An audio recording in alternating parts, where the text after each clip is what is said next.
Fala galera do nono, tudo bem com vocês? Espero que vocês estejam bem. Sejam bem-vindos à nossa quinta aula de arte, galera.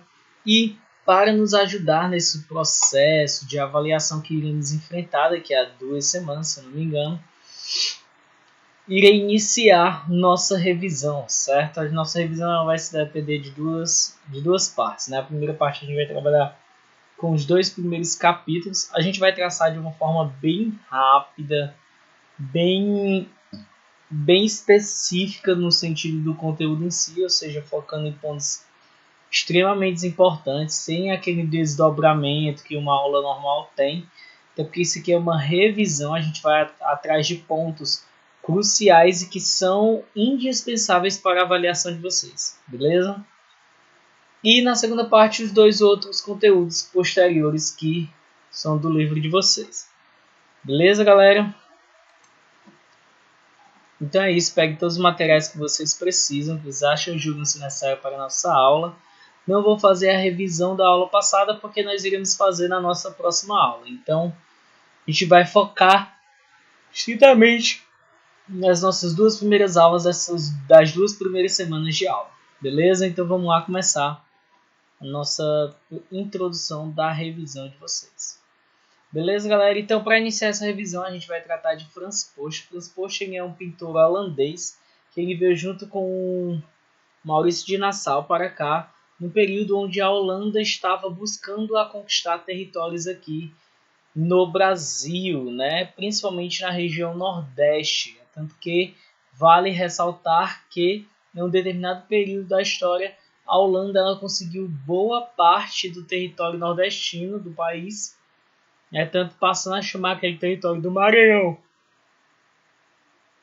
até um pouco perto do centro-sul da Bahia de Nova Holanda.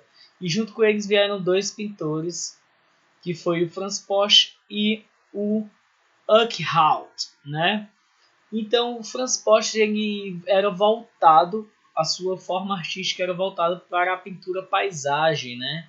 No qual as pinturas paisagens elas se caracterizam pela representação de um espaço observado, ou seja, de um espaço onde o autor ou uma pessoa visualizou aquele espaço, certo? Transpôs como tema central da sua obra, ou seja, em vez de traçar só uma pessoa, ou um ser humano, ou um objeto, ele pegou a paisagem em si para ser o seu alvo de representatividade.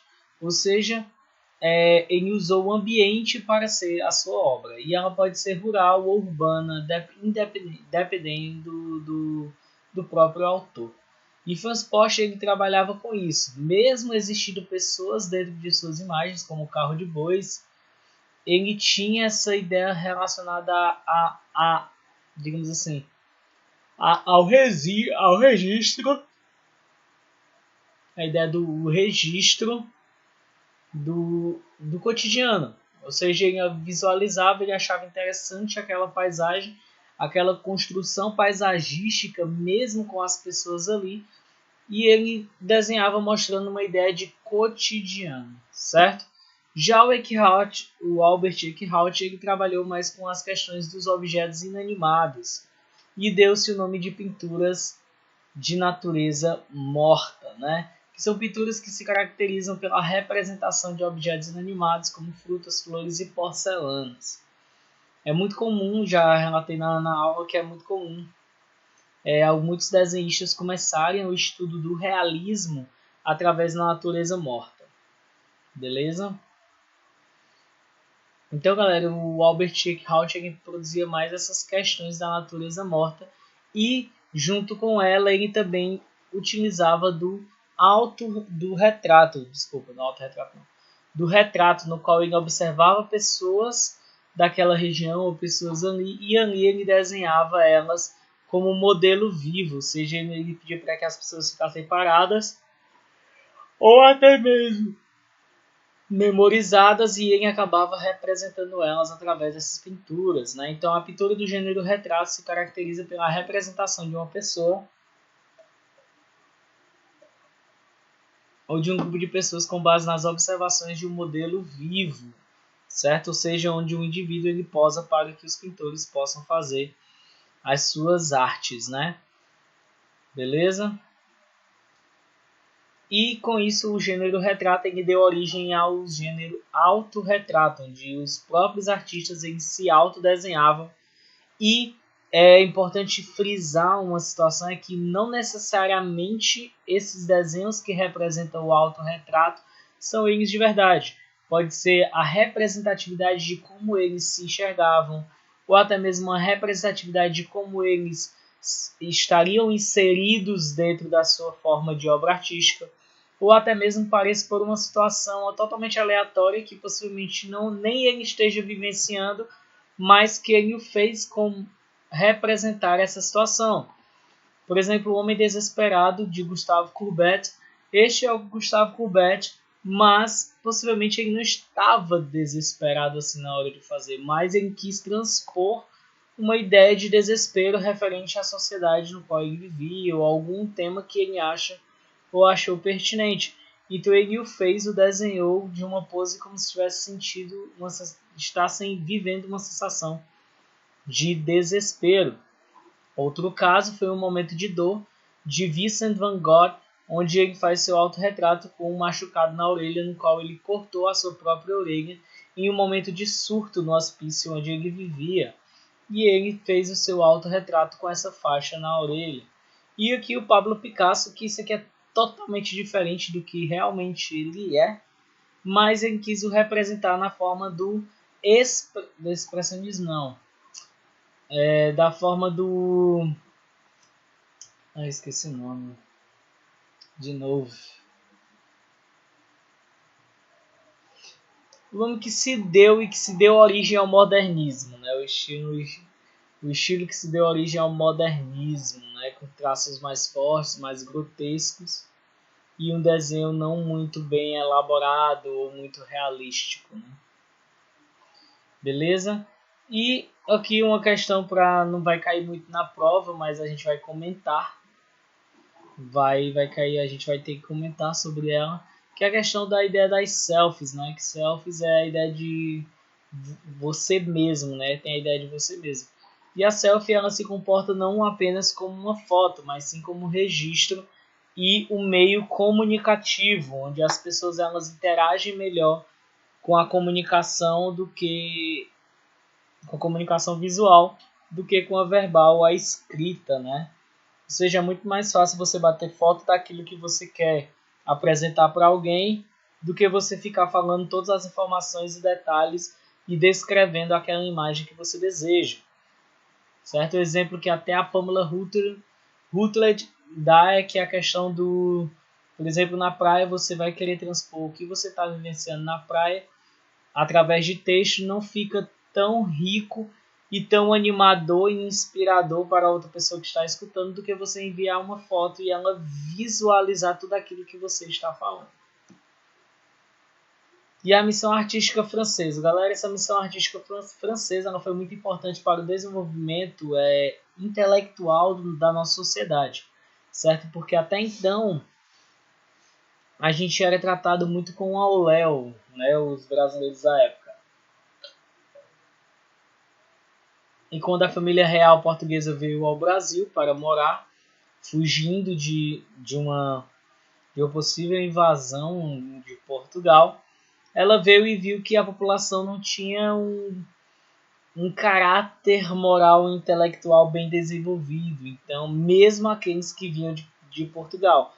Então, ele pegou e pensou, não, temos que atender para que as pessoas, a sociedade brasileira se torne mais culta e instruída. Então ele passou a criar diversos lugares, como a primeira Universidade do Brasil, a Faculdade de Medicina da Bahia, e junto com eles tem a AIBA, né? Tem a Associação Brasileira de Artes Belas, né? Das Belas Artes, desculpa. E nessa situação das Belas Artes, vieram junto com eles Antoniette Aulnay e Jean-Baptiste Depré, se não me engano foi Depré. Deixa eu só conferir aqui. Jean-Baptiste Depré, no qual eles passaram a dar aulas de artes e de pintura para os brasileiros, no qual, caso eles se destacavam, eles iam para o exterior, lá eles estudavam e depois retornavam com aquele ensinamento das faculdades, das academias do exterior para dar mais continuidade a esse processo, que a gente chega na ideia do academismo, né? Fazendo adentro do Jean-Baptiste Depré e do Albert Eckhout, ou Albert Eckhout, não, o Antonier, certo? O Antonier Taunay. O Baptiste Depré e o Antonier Taunay, eles ambos representavam o cotidiano da sociedade, só que o Antonier Taunay representava mais umas questões relacionadas a paisagens e o Depré ele trabalhava mais com questões do cotidiano da família real, beleza? E com eles vieram, junto do pessoal que ia para a Europa e voltava para o Brasil, a arte acadêmica, e uma das produções da arte acadêmica mais viva é o romantismo, porque foi nesse período do romantismo, no qual o romantismo ele é um estilo artístico e literário, certo? Que tem como característica a valorização das emoções humanas, ou seja, não só o amor, mas o ódio, o desespero, a angústia, a tristeza. Todas essas sensações humanas, essas emoções humanas eram bem desenvolvidas nas obras românticas, certo? Das tradições históricas, ou seja, tratar coisas históricas bem como algo bem visto, e das temáticas nacionais, principalmente no Brasil, quando se tratava dos índios, até porque nesse período do romantismo, o índio ele não era uma pessoa, ele não era visto como alguém, como um grupo de pessoas ruins, ele era visto como heróis da terra, entendeu? Ou seja, os índios eles eram aqueles que eram seres perfeitos e divinos praticamente, seja, seres com uma índole impecável, com um caráter impecável, com uma postura de guerreiro e de força e de beleza, tudo impecável, entendeu? E essa imagem aí ela representa o último Tamoio, porque Tamoio era o nome dado aos índios que não eram considerados gentis, que na época dos jesuítas os índios considerados gentis eram aqueles que estavam ali para compreender a, os ensinamentos católicos da época, e na maioria deles eles eram os tupi-guaranis, certo? E os tamoios eram quaisquer outras tribos que não concordavam com esse tipo de ensinamento ou não se apoiavam nesse tipo de ensinamento, beleza? E vamos lá agora para o nosso outro capítulo da nossa aula, que é a questão da dança como manifesto, né? A gente vem no nome de Maria Paula Costa Rego, a desenvolvedora do grupo Grial de Dança, né? Que dialoga as heranças europeias, indígenas e africanas de um modo contemporâneo, certo? E ela, esse grupo Grial de Dança, e faz parte do movimento armorial, né? Que é a dança armorial, que foi um movimento idealizado por Ariano Suassuna, junto com Maria Paula Costa Rego e outras pessoas, outros artistas e literários da época, com o intuito de promover e de valorizar a cultura popular nordestina tradicional em suas diversas manifestações, né? Tanto na pintura, literatura, música, teatro e dança.